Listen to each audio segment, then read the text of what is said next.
In this video, I'm about to show you how to connect a YouTube channel with vidIQ. First, navigate to the vidIQ website on your browser. Here, click the Sign Up for Free button to continue with Google. Now choose your Google account and click Continue to sign up successfully. Next, click the profile icon in the top right corner. In the pop-up menu, go to the channel settings option and view details.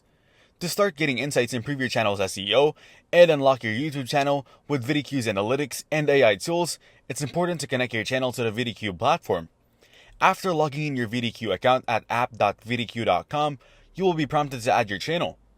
Once you click on Connect Your YouTube Channel, you'll be directed to a Google sign-in page. Then sign in with a Google account associated with your YouTube channel.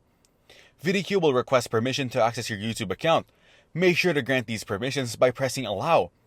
These permissions are crucial to analyze your YouTube data and provide you with actionable insights. After granting the permissions, allow the system a few seconds to gather the necessary data, and you will be presented with an onboarding screen.